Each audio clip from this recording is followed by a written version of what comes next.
دیکھو اللہ تمہیں یہاں تک اس لیے نہیں لایا تاکہ تم مایوس ہو کر ہمت ہار جاؤ۔ تمہیں کیا لگتا ہے کہ تم آج جہاں ہو وہاں بے وجہ ہو؟ تم خود یہاں تک نہیں پہنچے ہو بلکہ تمہیں یہاں تک لایا گیا ہے۔ تم نے بے شمار تکلیفیں آج اس مقام تک پہنچنے کے لیے برداشت کی ہیں۔ اتنا سفر طے کر لینے کے بعد آج جب منزل تمہارے سامنے کھڑی ہے تو تم کیوں ہار گئے ہو؟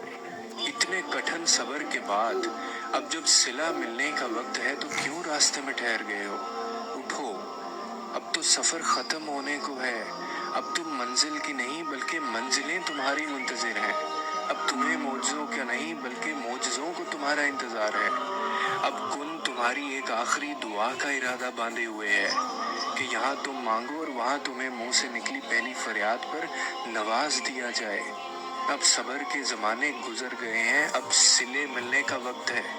اب بات سسکنے کی نہیں رہی، اب قبولیت کا وقت ہے۔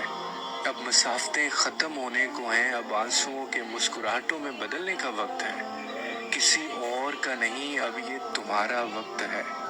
ہزاروں مایوس لوگوں میں سے اگر اس نے تمہیں دعا کی توفیق دی ہے تو پھر وہ کیسے تمہاری دعا کو رد کر سکتا ہے؟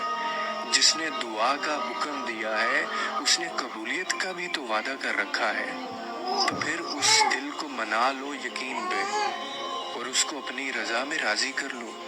اگر اس نے راضی نہ ہونا ہوتا تو وہ تمہیں کبھی بھی منانے کا اشارہ نہ دیتا، اور وہ یقیناً تمہیں وہ سب دینے والا ہے جس کے لیے تم راتوں کو اٹھ اٹھ کر رویا کرتے تھے۔ کبھی کبھار بس ایک ہی دعا سب بدلنے کے لیے کافی ہوتی ہے، خاص طور پہ تب جب کچھ بھی بدلنا دل کو ممکن نہیں۔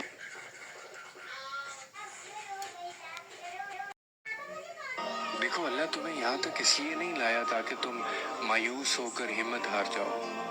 تمہیں کیا لگتا ہے کہ تم آج جہاں ہو وہاں بے وجہ ہو؟ تم خود یہاں تک نہیں پہنچے ہو بلکہ تمہیں یہاں تک لایا گیا ہے۔ تم نے بے شمار تکلیفیں آج اس مقام تک پہنچنے کے لیے برداشت کی ہیں۔ اتنا سفر طے کر لینے کے بعد آج جب منزل تمہارے سامنے کھڑی ہے تو تم کیوں ہار گئے ہو؟